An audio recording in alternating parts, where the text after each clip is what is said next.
right, so we're going to start off with acid, base, and salts. All right, so I think we're good now. Let's see if it acts up again. All right, so we're good now. All right, so let's go.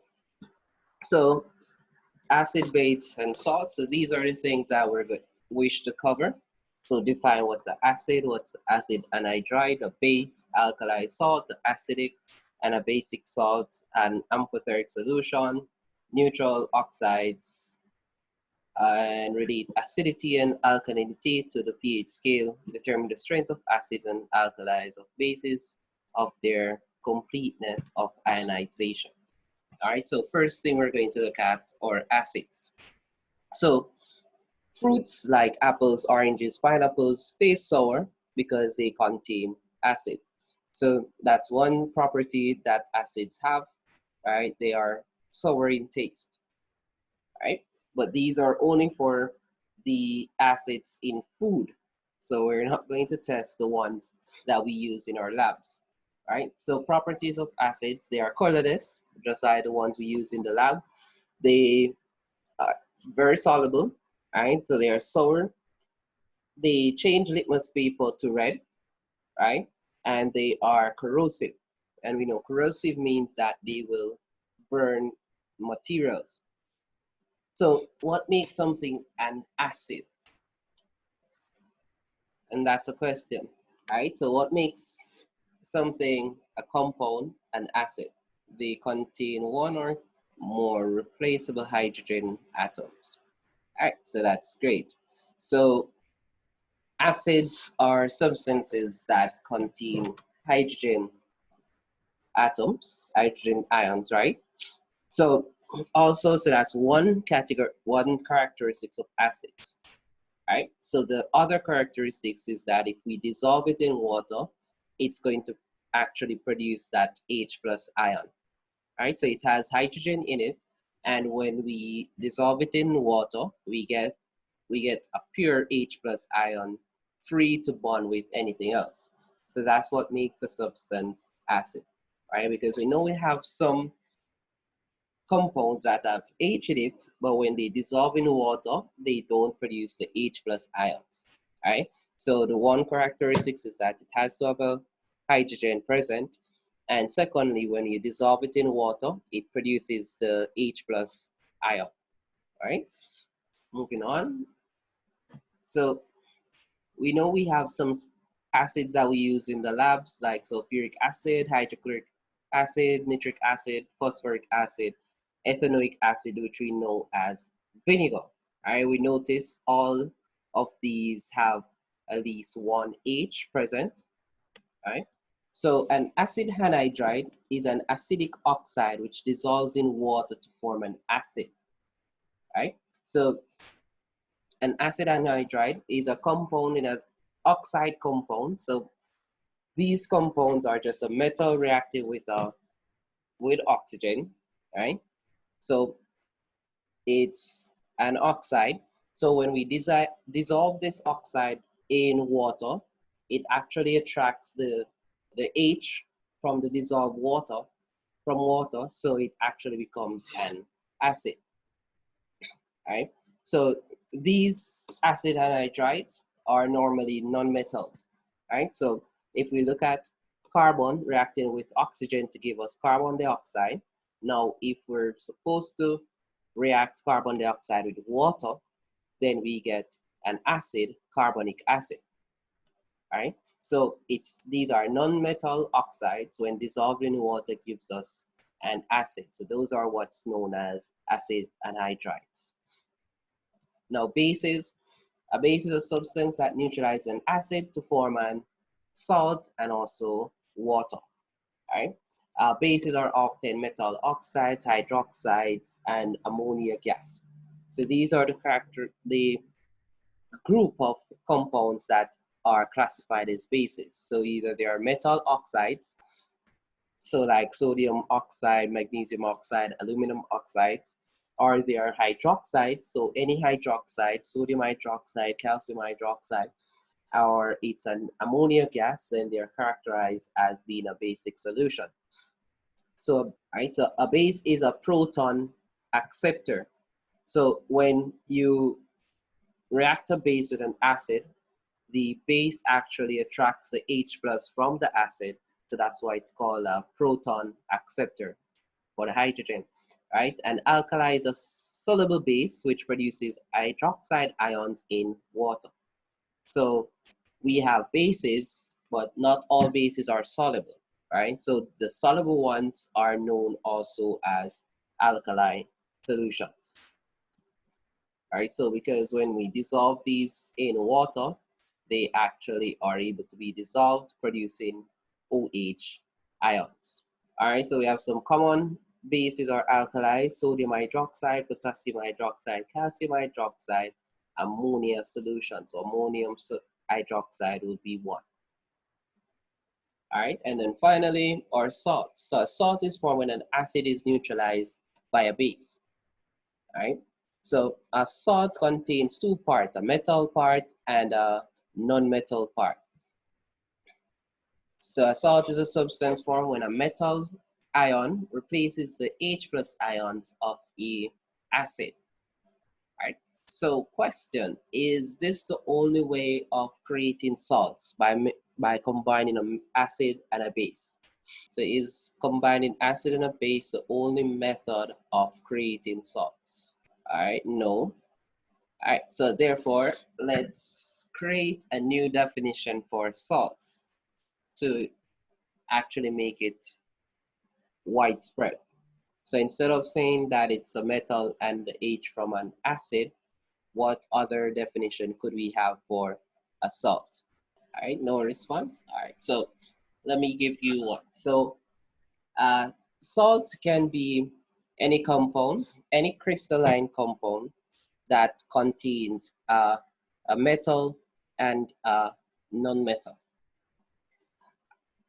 All right, so we can use that because it comprises not just reacting acids and bases, but also any other compounds that when you bond them together, they create a compound that is crystalline and has a metal and a non-metal present. All right, so let's look at reacting acids and bases together and which type of salt will be produced. So if we react sodium hydroxide and hydrochloric acid, what would be the name of the salt that would be produced here? Yes, anyone? The name of the salt that will be produced for the first one? Sodium chloride. Sodium chloride. All right, and then for potassium hydroxide, hydrochloric acid, Potassium chloride. potassium chloride, sodium hydroxide, sulfuric acid, Sodium sulfate. sodium sulfate, potassium hydroxide, sulfuric acid, Potassium sulfate. potassium sulfate, calcium hydroxide, and nitric acid, Calcium nitrate. calcium nitrate, and ammonia and nitric acid, Ammonium nitrate. ammonium nitrate. All right. All right, so oxide. So an oxide is a compound of oxygen and another metal and another element. So it can be a metal or a non-metal being bonded to oxygen. So oxides can be classified as either acidic, basic, or amphoteric or neutral. The nature of oxides of elements across the periodic table from left to right changes from basic as amphoteric and acidic. So on the left side of your periodic table, when these elements react with oxygen, they produce basic solutions. And if we remember for the periodic table on the left side, we have our metals, right? So all metal oxides are basic solutions. The amphoteric ones are the metalloids in the center, right? And then the acidic ones are non-metals. So non-metal oxides will be acidic in nature. All right, so acidic oxides, they do not react with acids because they are acids, right? They react with base and alkalis to form salt and water. They dissolve in water to form acidic solutions, usually gases at room temperature. Examples of these acidic oxides are sulfur dioxide, sulfur trioxide, carbon dioxide, and nitrogen oxide. All right, so the basic ones, they do not react with base because they are basic. They react with acids to form salt and water. Basic oxides are usually insoluble in water.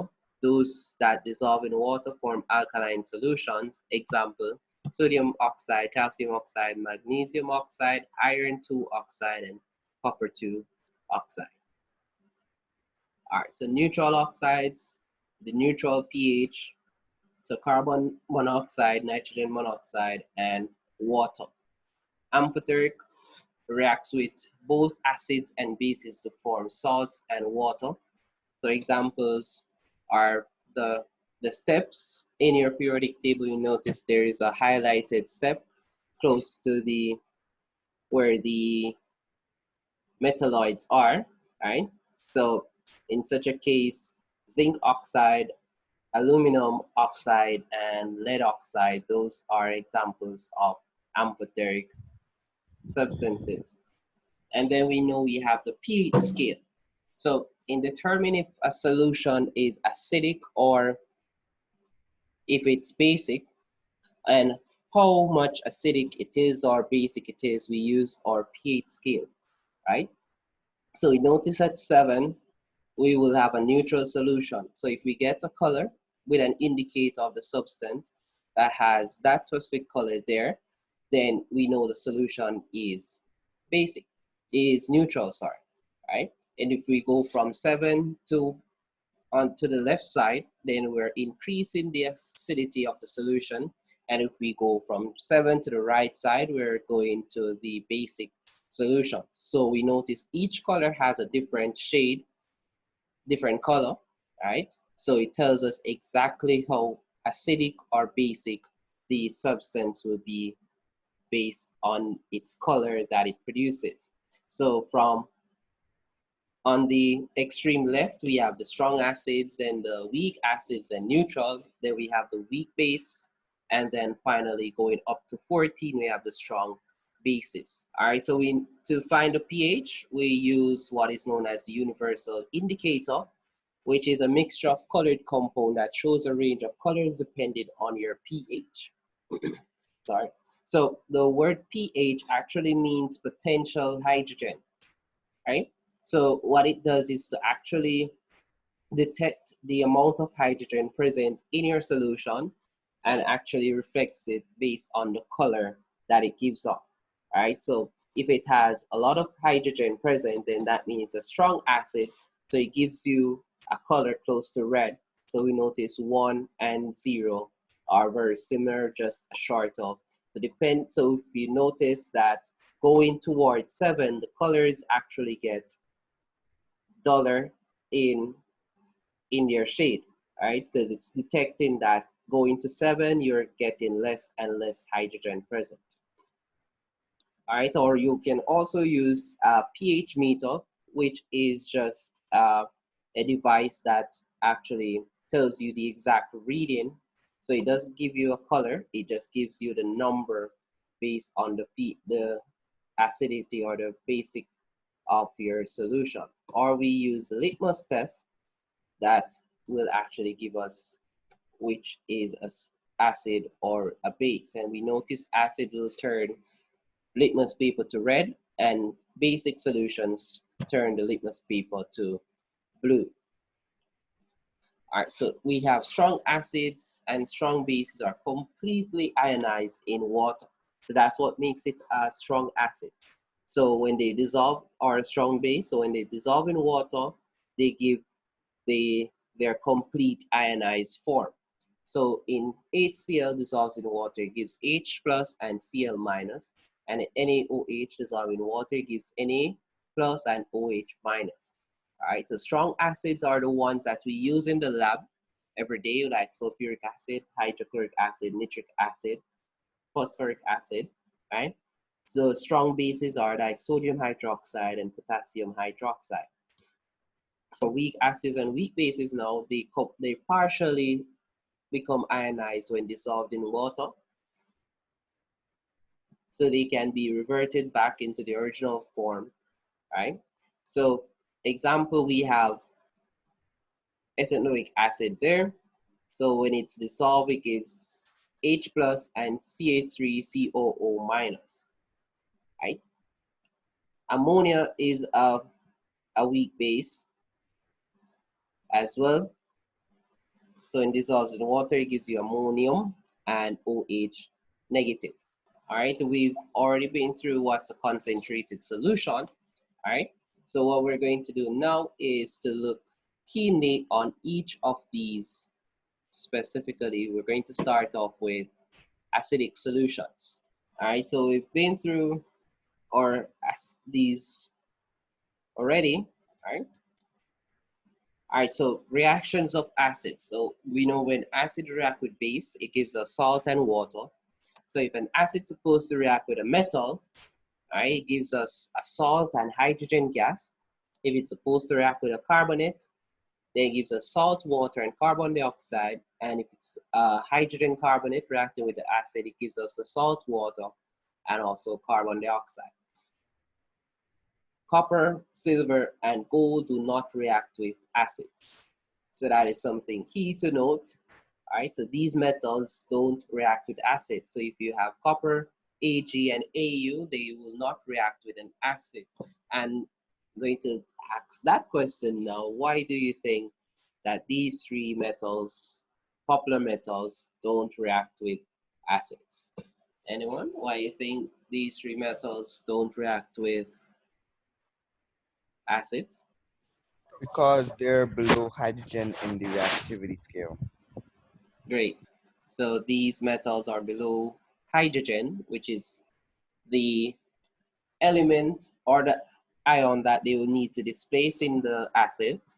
So because they're below in the reactivity series, they will not react with the acids. So they can't displace the hydrogen from the acid. All right, so acids react with metals to produce salt and hydrogen gas, right? So these are examples. And if it's for carbonate, it produces the salt, water, and carbon dioxide. So you get the carbon dioxide from the carbonate aspect of it, right? So we know that if we react an acid and a base, then this type of reaction is called a neutralization reaction because the base will neutralize the effect of the acid, all right?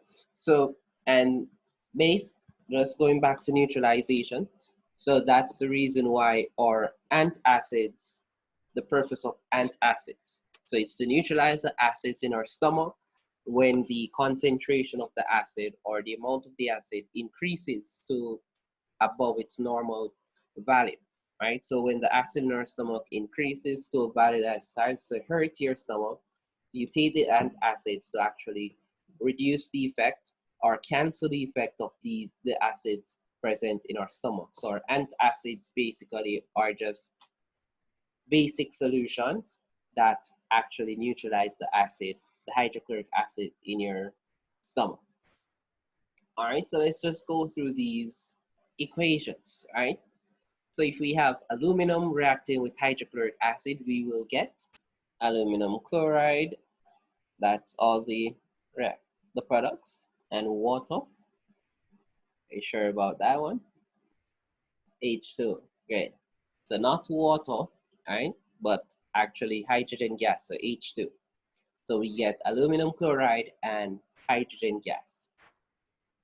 All right, because remember HCl, let's do that one just to ensure we're on the same page. So we know that aluminum is Al plus HCl, right? So when the Al reacts with it displaces the H, so we get AlCl3, then that means we've used up the Cl and the Al, so the only thing that remains is the hydrogen, so that means we get hydrogen gas. All right, second one, sodium carbonate and sulfuric acid. Sodium, sulfate, carbon dioxide, and water. Sodium sulfate, carbon dioxide, and water. Great. All right, third, copper 2 oxide and hydrochloric acid. Copper chloride and water. copper chloride, and water. All right, potassium, hydrogen carbonate, and hydrochloric acid. Potassium. All right. Potassium chloride, yeah. Continue. Plus plus plus water. Plus water. Just those two. And carbon Oh, dioxide. yeah, plus And carbon dioxide. and carbon dioxide. Great. All right, zinc and sulfuric acid. Zinc sulfate And and hydrogen gas. And hydrogen gas. Finally, calcium hydroxide and nitric acid. calcium, Calcium nitrate. and water. And water. All right, great. All right, so let's look at uses of acids. So hydrochloric acid is used in industries to remove rust from metals before they are painted. So that's one use of hydrochloric acids. Sulfuric acid is used to make fertilizers and detergents. Ethanoic acid is used in vinegar for cooking and to preserve food such as vegetables. Citric acid is used in making fruit salts. And all right, so those are basically important uses of common acids that we encounter each day. All right, can someone give me another acid and what use we use it for? So an acid that's not there. So give me one other acid that's not there and the use that we use it for. Sorry, can you share the screen again? Could it be that? All right, so the acids that were there were hydrochloric acid, sulfuric acid, and ethanoic acid. So those three. So give me one other acid and our common use that we use it for. Carbonic acid, Carbonic acid, and we use that for soft drink, Sodas. or soft drinks. Great. All right, so let's look at our bases before this session finishes. All right, so we know the definition of bases. We know the types of bases: oxides, hydroxides, and ammonia gas. So a base is oxides or hydroxides of metals. They are hydrogen acceptors, which we've been through already. All right, we know that the alkalis are soluble bases that dissolve completely in water. So copper 2 hydroxide is a base, but not alkali. This is because it's insoluble in water and hence cannot produce its hydroxide ions in water. All right, we've been through these common ones. We've been through that already. All right, so properties of alkali solutions. They have a bitter taste. All right, so remember acids have a sour taste. Now bases or alkalis have a bitter taste. Alkalis have a soapy feeling. Right, so it resembles soap, it feels like soap. They turn red litmus paper to blue. They are corrosive as well, so they will burn certain materials, and they conduct electricity in solutions, and acids does that as well. So when they react with acids, they give salt and water in our neutralization reactions. All right, so ammonia turns red litmus paper blue, gives off a pungent scent. All right, so if we react sodium hydroxide and ammonium chloride, we get sodium chloride, ammonia gas, and water. All right, so bases, uses of bases. So sodium hydroxide and potassium hydroxide are used in making soaps. Ammonia solution is used in window cleaners. Magnesium hydroxide is used in toothpaste to neutralize the acid produced by bacteria. And calcium hydroxide, which is also known as slake lime, is used to neutralize acid found in acidic soil. So it's used, like farmers use it to neutralize the acids in the ground before they actually make their produce. Anyone knows any other base and a use that we use it for? Any other? Or that's all that you know? magnesium hydroxide, Potassium hydroxide. magnesium hydroxide, Yes, what other use is magnesium hydroxide used for? milk, Lactative. Laxative. Laxative. Yes, it is. Any other? I think somebody was saying potassium something. I think potassium hydroxide, they are used in batteries. Potassium hydroxide in batteries. Yes, sir. Sir, the potassium And also, hydroxide can be used in the soil as well. In what? Could you repeat that? The potassium hydroxide can be used in soil as well. I think. Yeah, so the potassium hydroxide can be used as a purpose as the sleek lime. That's true. and also ammonia chloride could be used as fertilizer. Yes. All right, so yes, the potassium hydroxide is also in batteries as well. So that is another use for potassium hydroxide. All right, so that's it for this session. I'm going to restart and we continue with our salts. All right. All right, so let's go and continue with our salts. All right, so we know that our salts are compounds formed by neutralization of acids and bases. They contain two parts with our metals and non-metals. Right, we did this. All right, so types of salt, we have acid salts, which contain some replaceable hydrogen from the acid. These have a pH below 7 because they are acidic salts. Examples of sodium hydrogen carbonate. All right, so hydrogen carbonates are known. So any metal that reacts with that forms a hydrogen carbonate is a form of an acid salt, and that's because it retains some of the hydrogen from the acid that it reacts with. So example, sulfuric acid reacting with sodium hydroxide. So we notice that some of the hydrogen from the sulfuric acid retains, so we get sodium hydrogen sulfate. And that sodium hydrogen sulfate is a salt, and it's a acidic salt. We have normal salts, which has no hydrogen present, which are the ones we use every day: sodium chloride, sodium sulfate, all those salts that after being produced, they don't have any hydrogen present. We have the dibasic and tribasic acid form acid salts if they are partially neutralized. So dibasic and tribasic, they form acid salts if they are partially neutralized because they're going to retain the H from the acids.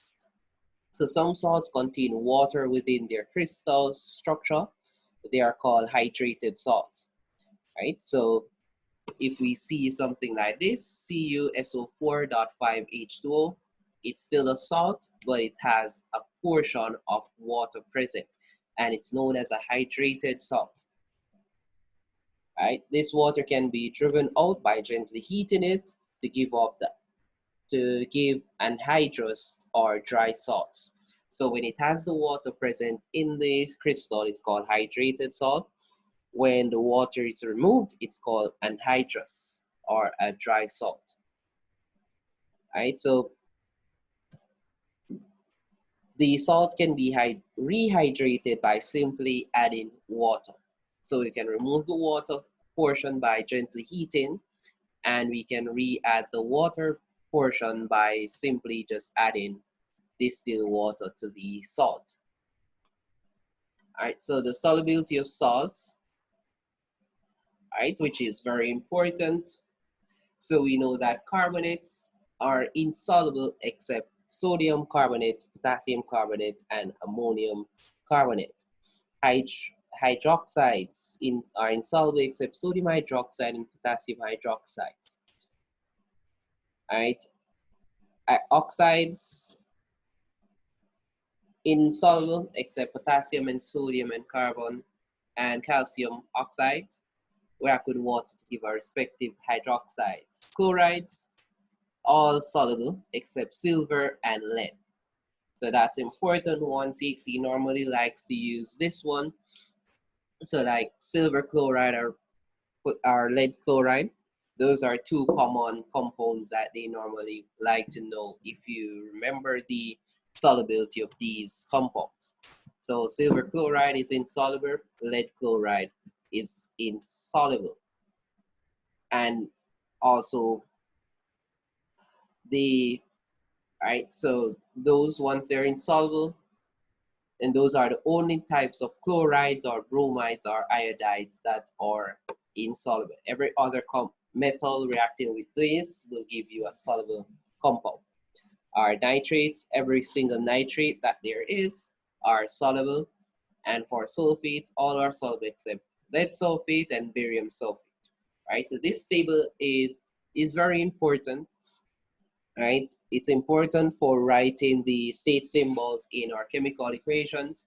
It's important in doing ionic equations, and it's important for knowing about salts on a whole. All right, so reaction of salts. On heating, salts can undergo thermal decomposition and thermal dissociation. So decomposition, we'll know that the salt will actually break up into its respective components. All right, so thermal decomposition, if it's a carbonate, then it will actually break up into an oxide and carbon dioxide. If it's a hydrogen carbonate, it's a carbonate and water and carbon dioxide. If it's a nitrate salt, then it will split up into an oxide, nitrogen dioxide, and oxygen. And if it's a hydroxide, it breaks up into an oxide and water. All right, so sodium and potassium carbonates and hydroxides are more stable, they do not decompose. And nitrates partially decompose, forming nitrite and oxygen gas. So sodium and potassium, they're carbonates and hydroxides, they do not actually decompose because they are very stable. Stable because these two metals are actually very reactive. So when they react with carbonates and hydroxides, that compound is very stable, meaning that the bonds are very strong, so it will not decompose on heating.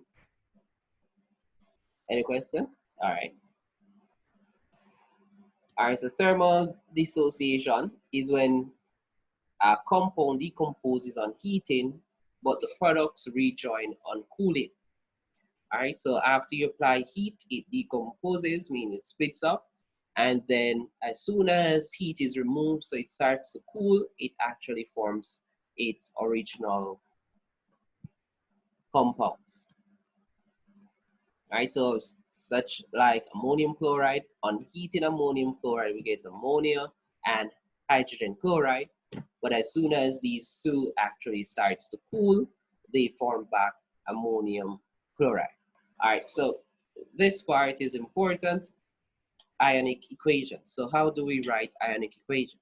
So ionic equation are general equations which can apply to any particular reaction. These represent ions taking part in the reaction, leaving out those ions that do not react, which we call spectator ions. They contain state symbols. Only solutions that are aqueous can form ions. Gases, solids, and liquids do not ionize. All right, so let's look at this equation here. So we have potassium, we have lead nitrate reacting with sodium iodide to give lead iodide and sodium nitrate. So we notice the state symbols are there, but for CXC purpose, they will not actually give you the state symbols for most part. So you'd have to remember the table from before, talking about the solubility of compounds of our salts. So we notice that lead nitrate, so all nitrates are soluble, so that would be an aqueous. Sodium iodide is aqueous because that was one of the soluble iodides, and lead iodide is insoluble, so we have it as being a solid. So when it's formed, it gives you a precipitate, which is a solid substance at the bottom of your test tube. And sodium nitrate is a soluble because all nitrates are soluble, so therefore it's aqueous. So in this case, we can actually break up all the aqueous solutions because they will actually have B-form ions, right? So the Pb from lead nitrate, so Pb2 plus separates from NO3 minus, and we notice we have the 2 in front of the NO3 because at the top there it was NO3 bracket 2. All right, so because at this point it is 2 NO3, when we break it up, it actually we put the 2 in front and NO3 there. Same thing here. So we have 2 Na and I. So when we break it up, it's 2 Na plus and 2 Na minus. And then we notice for the salt, the soluble salt here, it actually is not broken up because it doesn't form ions. And then the 2 Na plus and the 2 NO3 minus, right? And then after we have completely broken up all the aqueous solutions, we cancel the common ions, right? So we notice that the Na, 2 Na plus here can cancel the 2 Na plus on the product side. The 2 NO3 negative here on the product can be cancelled by the 2 NO3 negative on your reactant side. This I doesn't have any ions over here. Same thing for the lead iodide. So in that case, so we canceled the spectator ions, right? And we only leave back with the net ionic equation that tells us that the 2 ions that are involved in the reaction of this equation would be the Pb2 plus and the 2I minus to give us Pbi2. All right, so is that clear for everyone? Yes, sir. Yes, sir. All right, so let's look at this one. All right, so we have barium nitrate reacting with nickel sulfate. So we get as a product, nickel nitrate and barium sulfate. Then the second thing is to write our state symbol. So barium nitrate, all nitrates are soluble, so that's aqueous. Sulfate, nickel sulfate will also be aqueous as well, it's soluble. Nickel nitrate, again, will be soluble, all nitrates soluble. Barium sulfate is an exception of the sulfates, which are soluble, so therefore it would be a solid. And the next thing would be to ensure that this equation is also balanced before we actually start to split up the aqueous solutions. So in this case, it's already balanced, so we don't have to balance it here. And then we split up our aqueous solutions, right? And then we cancel our spectator ions that are present from both the product and the reactant side. And hence we would leave back with barium 2 plus plus SO4 2 minus to give us barium sulfate solid, right? So in ionic equation, it's simple, it's easy to remember or actually figure out if you're right based on your final answer.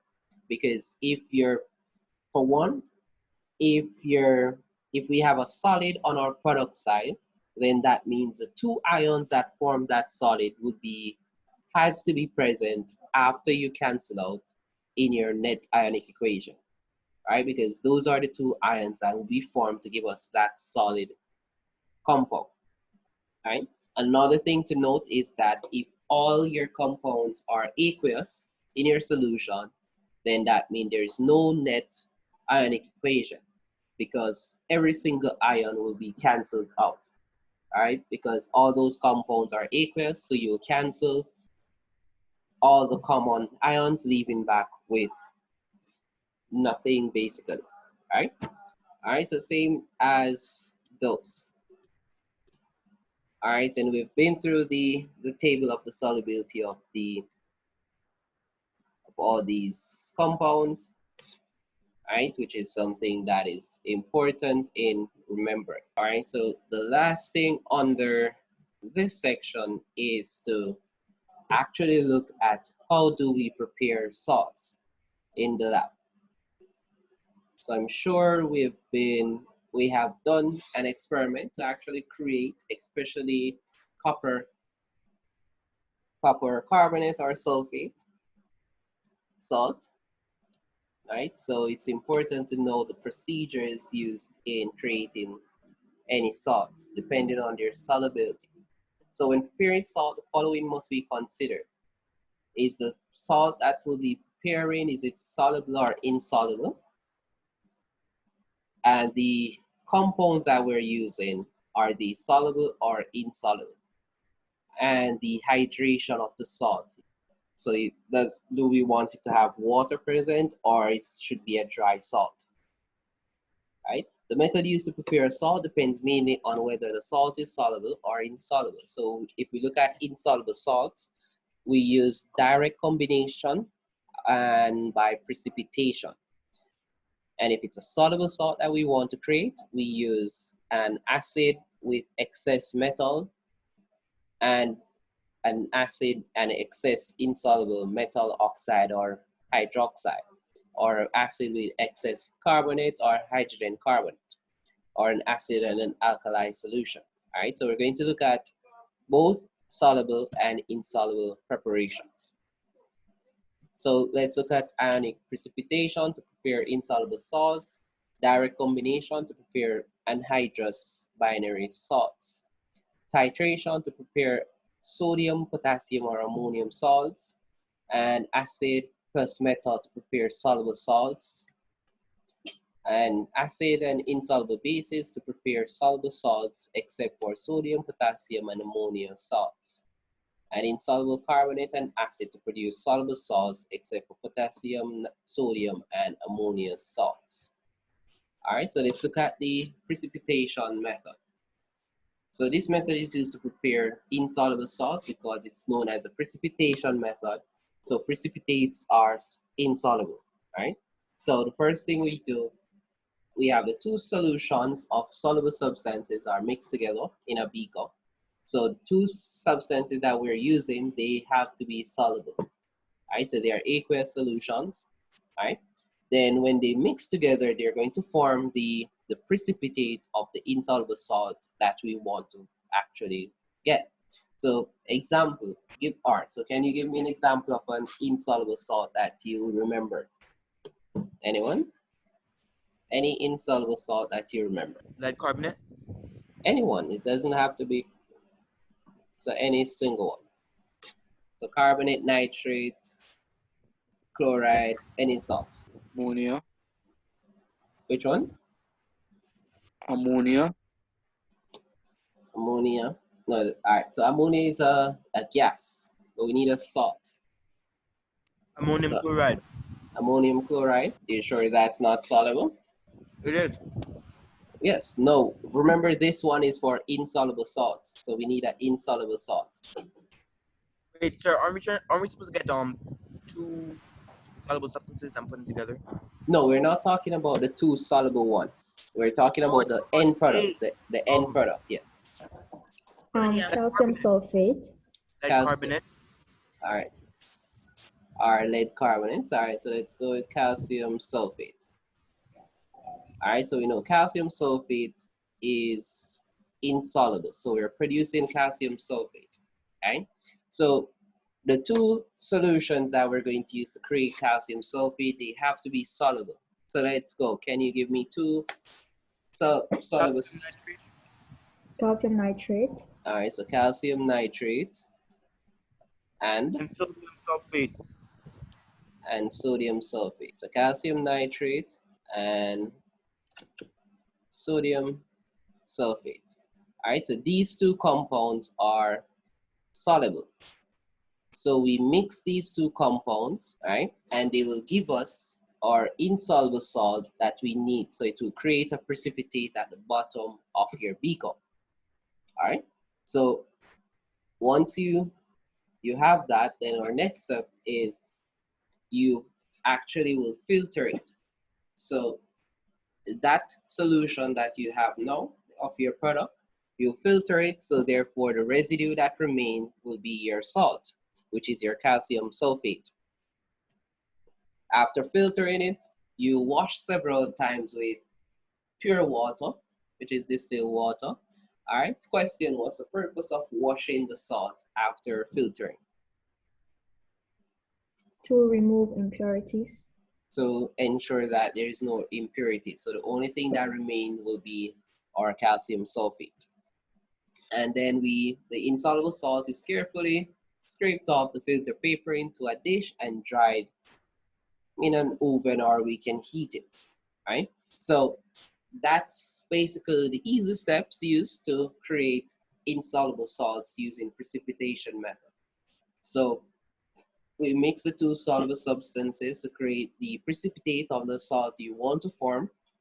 You filter the solution, then you use distilled water to actually wash off the impurities, and then you dry the salt to get your insoluble dry salt. Wait, sir. Yes? But what if there is like unreacted like for example calcium nitrate, because it's like a limiting reactant. So what if there's like leftover of it? How do we get rid of it? Oh, all right. So very good question. If you used too much of one of the solution, as you said, calcium nitrate, how would you get rid of the calcium nitrate? Because it still would form a residue. All right. So after step 2, right, when you filter it, when you add the water will react with that excess calcium nitrate, and then that will be filtered out. The Understand? water. So in step 3, right? So in step 3 here, we have your salt that you want, which is sodium sulfate, right? But because you had an excess sodium nitrate, let's use sodium nitrate here. Let's say you had an excess calcium nitrate, sorry. So you had excess calcium nitrate that you used. So that means before you add the water, you have these two things there, right? When you add the water, because sodium nitrate is soluble, it's going to dissolve in the water and actually filter out. Understand? You're gonna dissolve in the water and filter out. Yes. Yes. Right. So And then that's evaporate it. But then if you evaporate the water, then there'll be calcium nitrate and calcium sulfate. I mean sodium nitrate and sodium sulfate in the dish. no. All right. So what is the calcium sulfate, which is insoluble, it actually remains in your filter paper, so it's not filtered out Oh because yeah. it's I remember insoluble, now. right? So that's another reason why you actually wash off the salt, to remove impurities and to also to ensure that if there was any excess of your solution that you had before, those will be dissolved and filtered out. So the only thing that remain will be your only insoluble compound, which is your salt that you want to form. Yes, sir. All right. All right, so these are two other salts that we can use the precipitation method: copper carbonate and barium sulfate, because these are insoluble salts. All right, so direct combination now. So it's used to prepare anhydrous binary salts, which may react with water. The two elements that make up the salts are heated together. So chlorides are made by passing chlorine gas over the heated metal. All right, so direct combination, as the name suggests, we're just directly putting the metal part and the non-metal part together. So we're not going through any mixture and filtering and heating. We're just getting your pure metal. So we have your iron metal there, and we have sulfur, solid sulfur there. We heat those two together, and they will actually react to form iron sulfate, iron sulfide. All right, same thing for chlorine. We have the gas, we heat the gas in the presence of the iron that's for the metal, and they will react together to form FeCl3.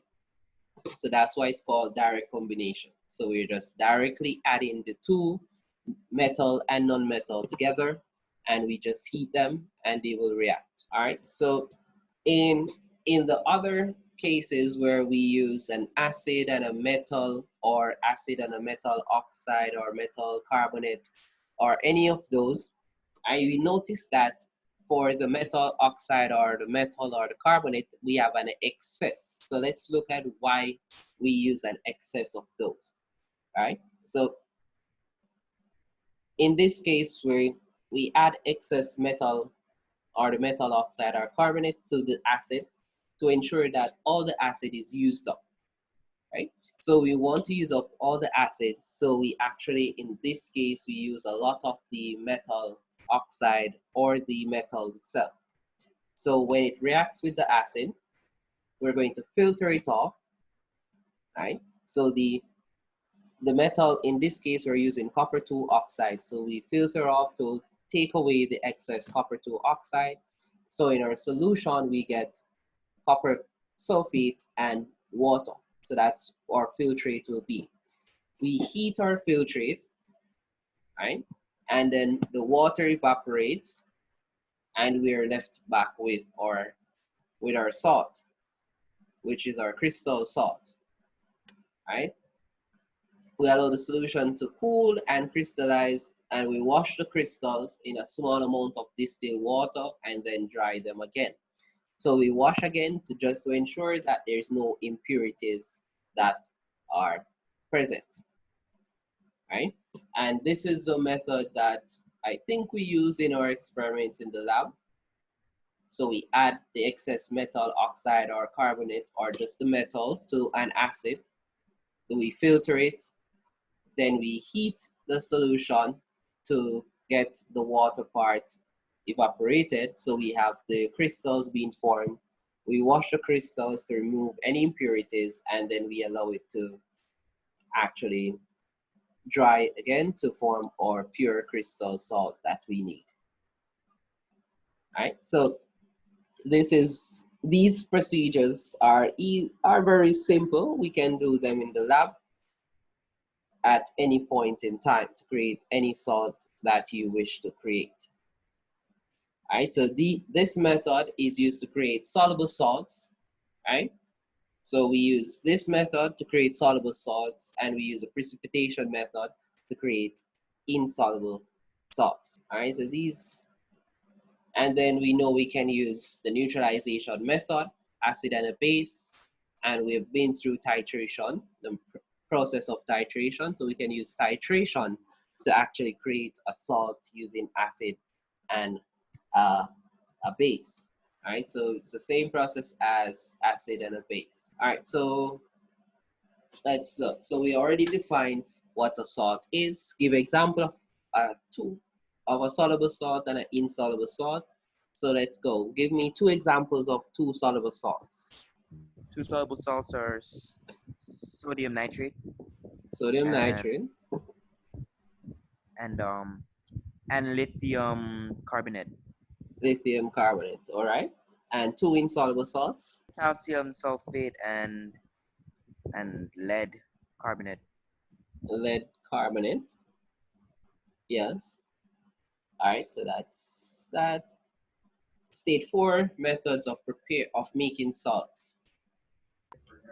The neutralization method. Neutralization, Ionic precipitation, precipitation, Direct combination. direct combination, and one more.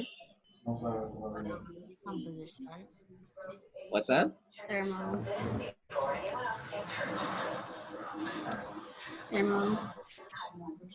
Thermal. That's finished. Thermal decomposition.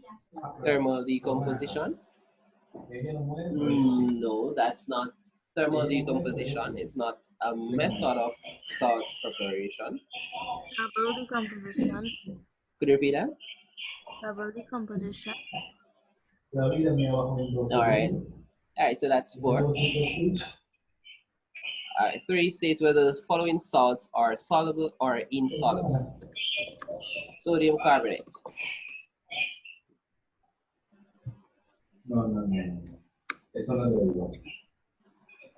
So is sodium carbonate soluble or insoluble? Soluble. What's that? It's soluble. Soluble. All right, calcium chloride. Soluble. soluble, Barium sulfate. Insoluble. insoluble, Insoluble. Lead 2 nitrate. Soluble. Soluble. Soluble. And lead 2 chloride. Soluble. Sure. Insoluble. Insoluble. Soluble? Yes, Yes? it is. Yeah. Oh, I thought all group 7s were soluble. No, except lead and which other compound? Silver. And Silver. silver. Oh yeah, I remember now. Alright, state the method that you would use to prepare the following salts. Potassium nitrate. So what method would you use to create potassium nitrate? Use direct combination if you wanted to. So you sure? Yeah, you could put potassium plus the nitric acid, and then you get potassium nitrate and hydrogen gas. No, that would not be direct combination. Remember, direct combination is the metal and the non-metal you just directly heat. In this case, the nitrate is not a non-metal element, it is a polyatomic ion. So direct combination will not work here. Oh. All right, so what type of salt is potassium nitrate? Soluble or insoluble? Soluble. It's soluble. So to create soluble salts, we can use Neutralization. neutralization could be used. All right, next one, zinc nitrate. Or could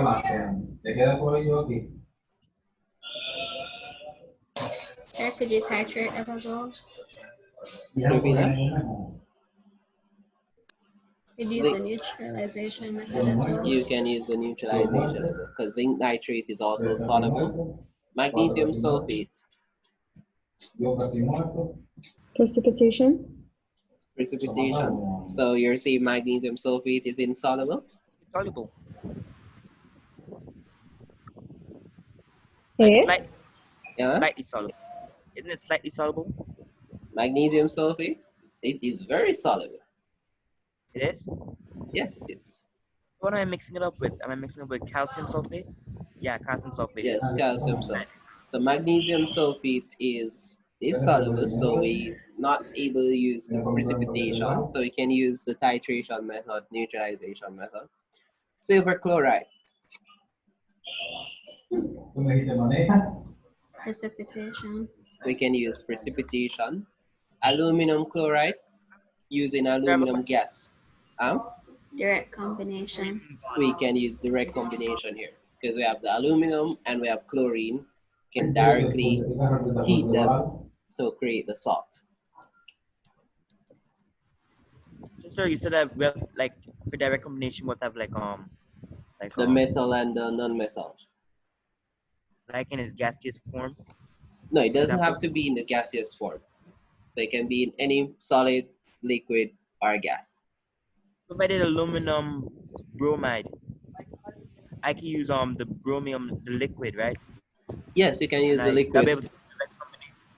Yes, so once you have the metal and the non-metal in its pure form, you can just heat both in each presence, and they will form the salt. That's direct combination. So if I had a reactant with hydrochloric acid, then I can't use direct combination. No. Oh, okay. All right, so that's it for acid, base, and salt. So that's all the information that you need to know. All right, there's a question. Can you repeat how you're supposed to know how a salt is soluble or insoluble? All right, so remember the table. Let me look back at that one. So this table here tells you if it's soluble or insoluble. All right, so this is a table that it's important that you need to know. All right, so you can just Google solubility of salts and you can get this exact table here. So it tells you if it's a soluble. So let's look at nitrate. So we notice all nitrates. So once any metal reacts with a nitrate, it's going to be a soluble salt produced. All right, sulfates. So they are soluble except barium sulfate, strontium sulfate, lead sulfate. All right, so this table tells you if it's a soluble or insoluble state. So this is something that you need to memorize for any chemistry exam because it's important, especially in this aspect of the syllabus. All right, so did that answer your question? Yes, sir. All right. All right, so let's restart for the final section. All right, so we have less than 2 minutes for this section, and then we continue, and hopefully we can do some past questions today, starting today. All right, so restarting now. All right, so let's go to the last topic of today, which is oxidation and reduction. All right, so oxidation and reduction are opposite processes that occurs in certain reactions. These reactions are known as redox reaction. So oxidation, we know, is the gain of oxygen, loss of hydrogen, loss of electrons, which means that we increase in the oxidation number of these compounds or elements, right? Reduction, on the other hand, is the opposite. So it loses oxygen, it gains hydrogen, it gains electrons, and it decreases in the oxidation number. So the easy acronym that you use to remember oxidation reduction is that oil rig. So oxidation is the loss of electrons or hydrogen, and rig is the reduction is the gain of electrons or hydrogen. All right, so if we look at sodium atom reacting with chlorine atom to form sodium, their ions, we notice that the sodium loses electrons while the chlorine actually gains electron. So in that case, the sodium, which loses electron, would be an oxidized, and the chlorine, which actually gains electron, would be reduced. So in this form of reaction, we have to have both oxidation and reduction. So once you have oxidation, reduction has to take place as well. So you can't have one without the other. All right, so if we look at this one, so magnesium reacting with hydrochloric acid. All right, so we notice that the magnesium metal, right, so at its reactant form, it's of 0 oxidation number. When it reacts with the acid form magnesium chloride, now in that case it actually is a 2+ ion. The H from the acid now becomes a gas, so it moves from a plus to a 0, because all gases oxidation number is 0.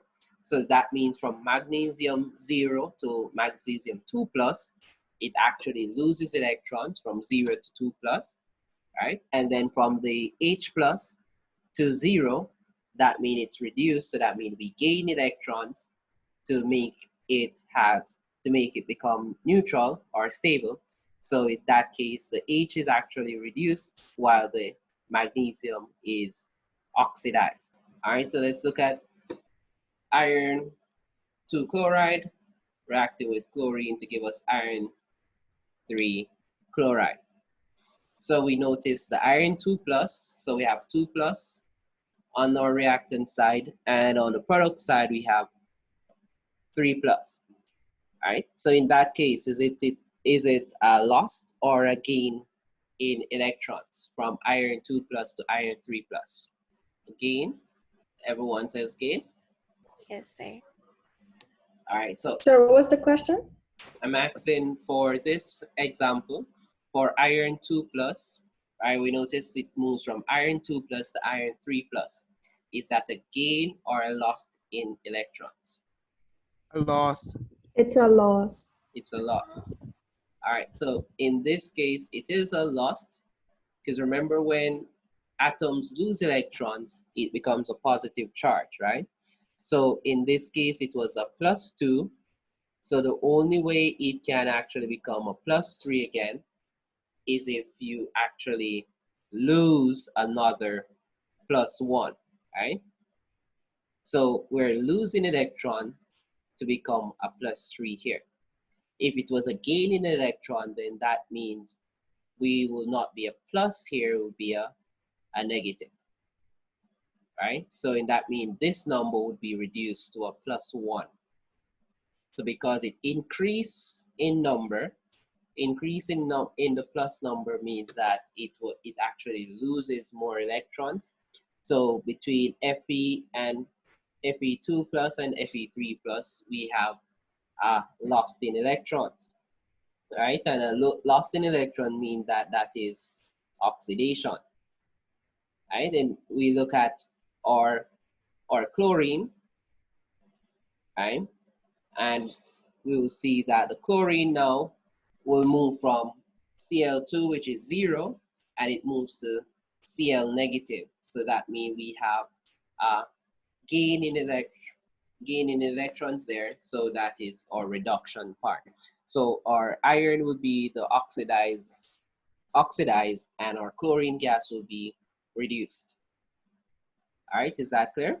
All right, so we see oxidation is the increase in the oxidation number of an element in its free state or an element in a compound, while reduction is the decrease in the oxidation number. All right, so when an atom or ion loses an electron, it is oxidized and its oxidation number increases. So example, if we have sodium metal, so the oxidation number is 0, right? If it is oxidized, then it gives away an electron, so it becomes Na plus the electrons that it lost. Same thing for Fe2 plus, it gives away another electron, so it becomes Fe3 plus the electron that it loses, right? So if it's for chlorine in its atomic state is 0, it gains an electron, so it becomes Cl negative, or magnesium 2 plus, it gains 2 electrons, so it becomes magnesium metal. All right, so in this case we have, all right, this is one that we did already. All right, so in this case again, we have the potassium iodide reacting with chlorine gas to give us potassium chloride and iodine gas. So the potassium, we notice it's plus 1 on the reactant side, it's plus 1 on the product side. The chlorine moves from 0 to -1, and the iodine moves from -1 to 0. So -1 to 0 would be that you actually lose electrons, right? So in that case, you're oxidized, and from Cl2, which is 0 oxidation number, to Cl negative means that it actually gain electrons, so that is reduced. So the Cl is reduced and the iodine or the iodine is actually oxidized. All right, so let's do some of these here. All right, so let's do the first 3. All right, so carbon reacting with oxygen gas to give us carbon dioxide. All right, so which one is oxidized, which one is reduced? Which one? A? Yes. The carbon is, wait, I mean the oxygen is, the oxygen is reduced and the carbon is oxidized. All right, so because remember, another part of the definition is that oxidation is gain of oxygen, right? So the carbon gain oxygen here, so that means the carbon was oxidized. All right, so that one was a simple one. All right, second one, magnesium and water reacting to give magnesium oxide and hydrogen gas. So which one is oxidized and which one is reduced? Magnesium is oxidized. So magnesium is oxidized, and water. Gas. Yes, Water magnesium is reduced. Great. Magnesium oxidized and water is reduced. All right, so we're going to skip C. Let's go to, all right, we did something similar to D. All right, let's see something. All right, let's do F. So F now. Which one is oxidized? Which one is reduced? The sulfur is oxidized and the chlorine gas is reduced. So sulfur is oxidized. All right, so sulfur here is a -2, and this is 0. So moving from -2 to 0, that means you gain or lose? Gain. You gain. Gain electrons. All right, so therefore sulfur is reduced. So the sulfur is reduced, and the chlorine is oxidized. So that's correct. Sir, Yes. from negative 2 to 0, shouldn't it be sulfur is oxidized? Because negative 2 plus 2 is 0.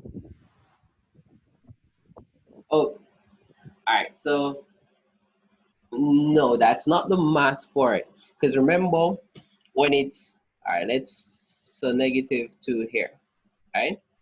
Now, if you need to balance, so this sulfur gives you sulfur, which is 0 at the top here, right? So remember, we only can balance our charges using an electron, which an electron is a negative charge, right? Yes, sir. So if you're balancing off the electron, the charges, we have a 2 negative on the left side and a 0 on the right. Where would you put the electron? On the left or the right? Because remember, for ionic equations, the charges have to be balanced, right? So the left-hand charges have On the to be right? balanced. So you put it on the right. Because if you put it on the left, then that means you're just adding more negative charges, right? So if we put it Sir, here, I was asking that. no, that's what I'm Sir, I was saying showing. that. Yes, go ahead.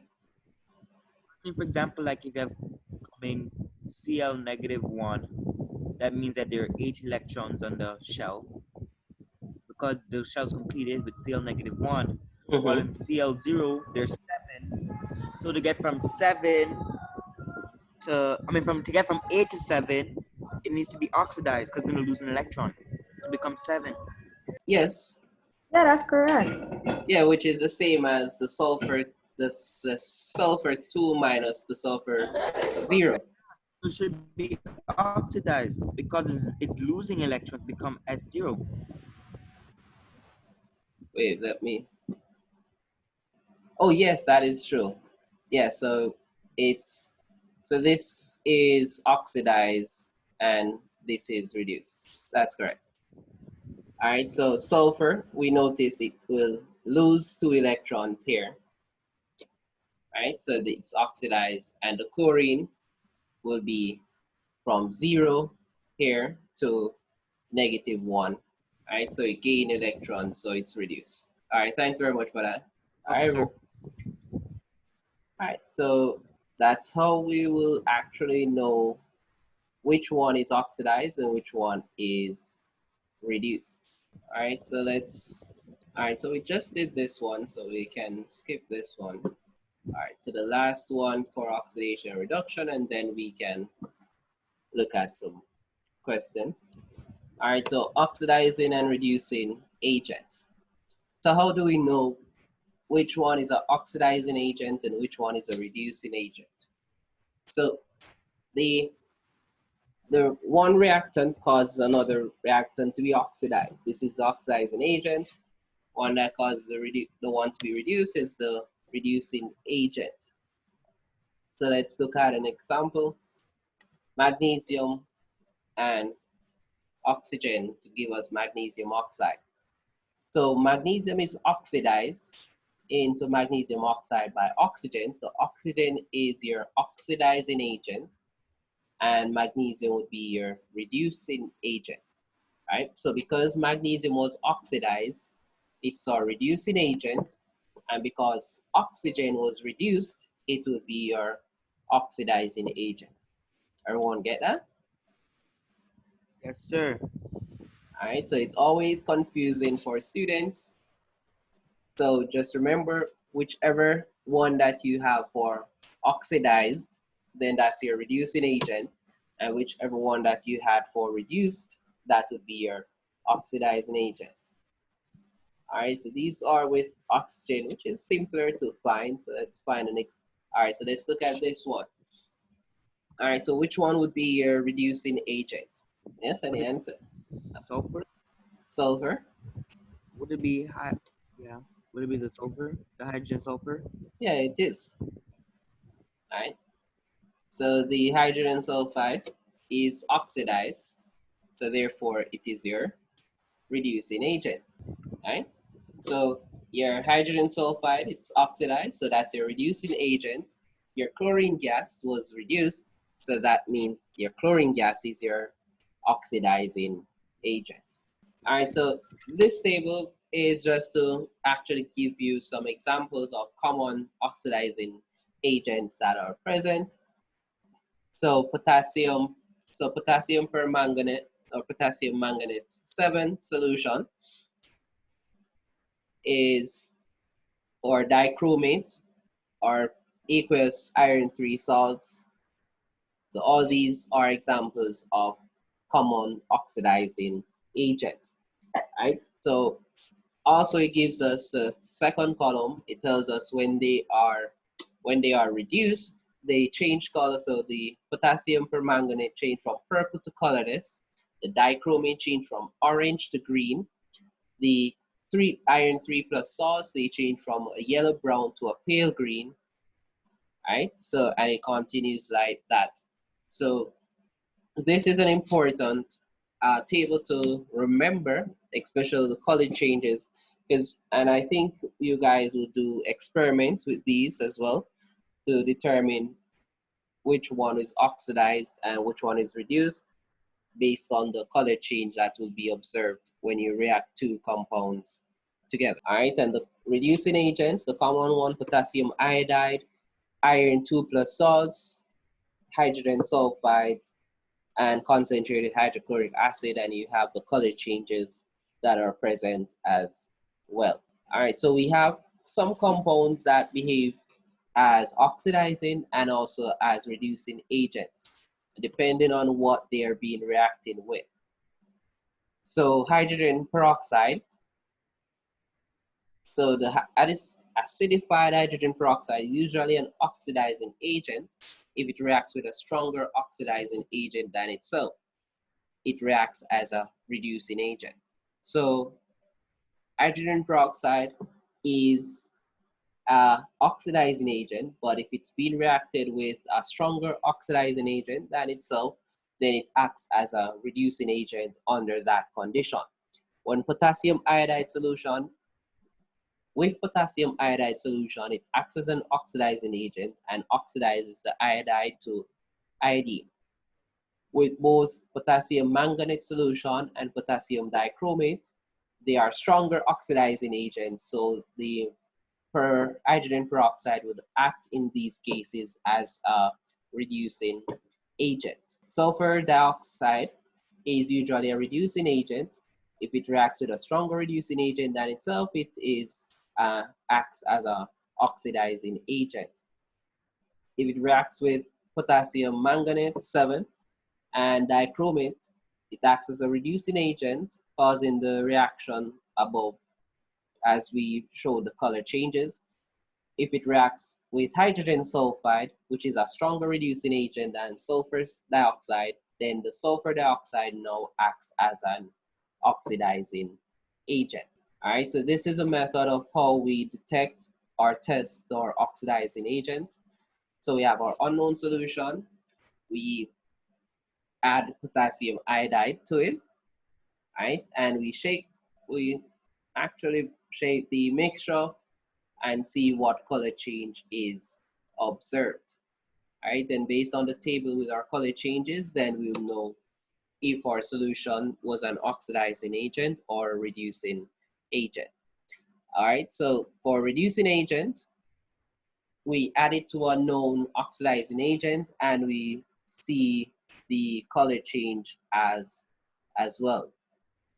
All right, so that's it for oxidation and reduction. Let's see if we can do some questions from a past paper, which we haven't done so far. So let me see if I can find one. All right, so let's see with 2018. All right, so let's go. Question 1. Particles of a solid cannot move about freely because they, B. what's that? B. B, force of attraction are very strong. All right, so that's B. 2. Which of the following processes does not provide evidence in support of the particulate nature of matter? D. D. Which D. one? I mean C. C. C. C. Filtration. Filtration. Alright, so remember osmosis, diffusion, Brownian motion all tells us that objects are made up of particles that are in random motion. Alright, so filtration would be the answer there. 3. Which of the following mixtures are arranged in order of increasing particle size? A. A. Great, because remember suspensions are big, so they settle at the bottom. All right, 4. Sulfuric acid is a stronger acid than ethanoic acid in aqueous solution because sulfuric acid, C. C, C. yes. Yeah, C. So strong C. acids completely ionize. Right. 5. Two particles having the same composition have the same compositions: 10 protons, 12 neutrons, 10 electrons, 10 protons, 11 neutrons, and 10 electrons. Therefore, both particles are, B. B. Isotopes. they are both isotopes. Isotopes. All right. 6. In the notation, chlorine 1735, the 17 represents Atomic number. Atomic number. the atomic number. Great.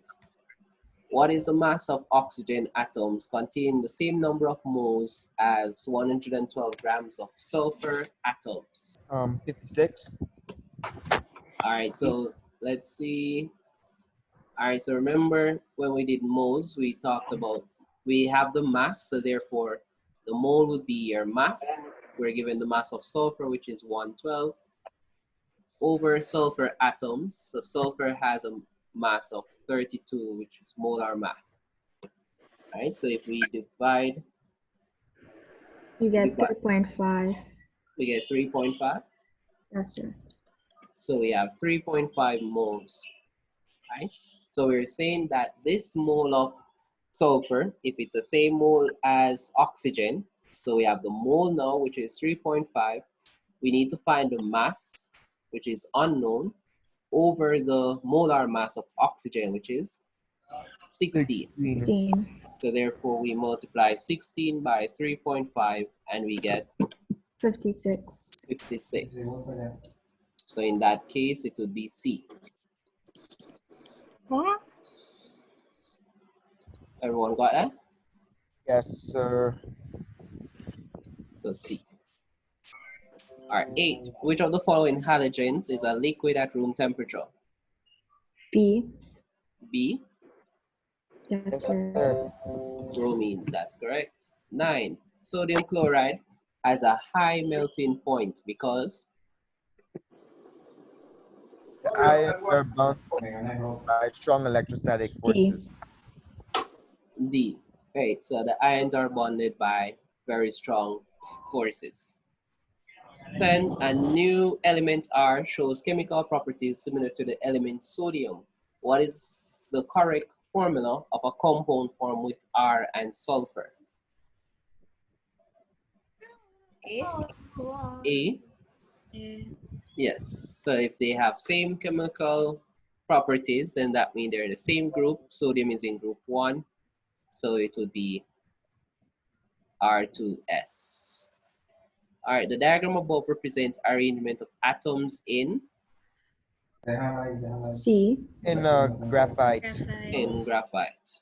All right, 12. Ionic bond formation results from the A. donation of B. electrons from a I mean non-metal. C, I meant. B.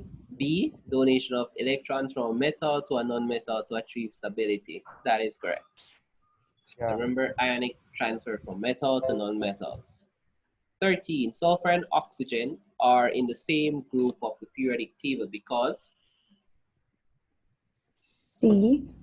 see, they have the same number of electrons in their outer shell, and that's correct. Because main reason why they're in the same group, they have the same number of electrons on the outer shell.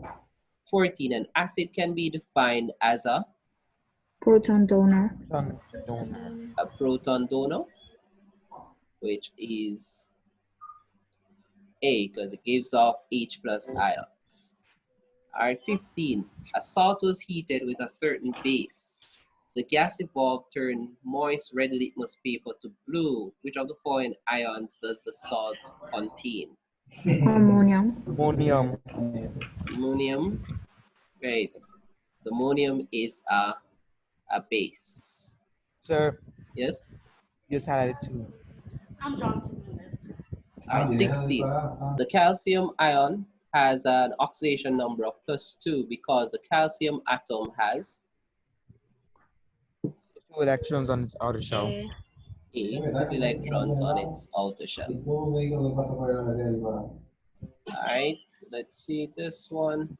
The following graph, which shows a variation of pH of the mixture formed when solution-wise mix is added to a mixed volume of solution X.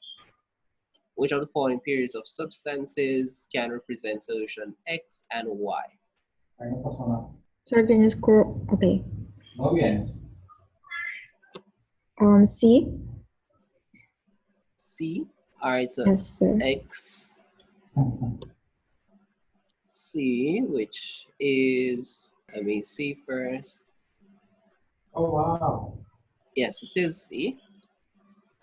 Alright, so it's not, alright, so we notice it starts from being an acid, right? When you start adding a small amount of, well, when we have no Y in it, then the solution is an acid, right? So therefore X is an acid, so that eliminates B and D. When we started adding the Y, then our solution starts to increase in its pH value until it became a basic solution. So that means we can eliminate water because water will only stop it at 7, right?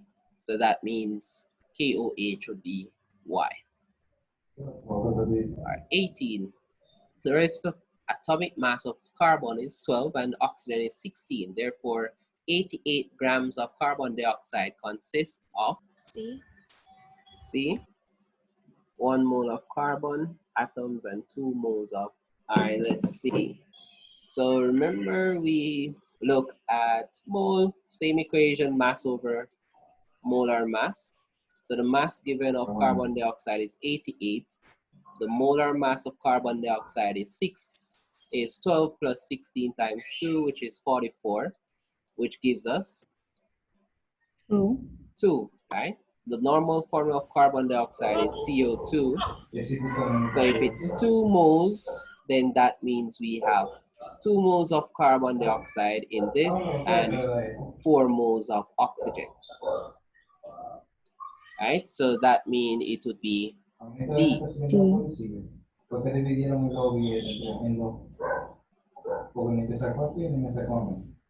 Right? 19. A piece of metal is reacted with an acid to produce hydrogen gas. Which of the following procedures should be employed in order to increase the rate of reaction? Which we haven't done as yet. Alright, we'll skip that one. We haven't done that as yet. So let's look at 20. Which of the following pairs of electrons exhibit allotropy? Yeah. A.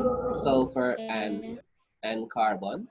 Yes. Alright, let's look at 21. In which of the following processes is fractional distillation not used? B. D. B as in boy? No, D. D. Separation of ethanol from fermentation mixtures. Alright, so B says conversion of alkenes into alkenes. I think it's B. I say B. B. I say B too. Yeah, B. Yes, it is B. Alright, so we don't use fractional distillation to convert between alkenes and alkenes. Mixtures in fermented mixtures, they are very close in boiling point. So in order to separate them, you'll need fractional distillation to do so. All right, so let's look at, all right, so these are things that we haven't done as yet. So we'll actually resume. All right, let's do 27, something that we just did. The oxidation number of silicon in Na2SiO3 is D. D. Yes, sir. All right, let's see. So we know Na is a +1, all right, but we have 2 of it. So multiply by 2 plus silicon, which is unknown, let's call it X, plus oxygen, which is a -2, and we have 3 of it, and it's a compound, so everything is equal to 0. So this is a +2 plus X, -2 times 3 is a -6, equals 0. So +2 plus -6, we get a -4, plus X equals 0. So therefore, X is equal to +4. Therefore, your answer is D.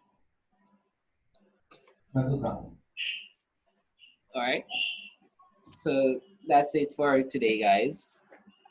All right. Hope you learned something new today, and see you guys next time. All right.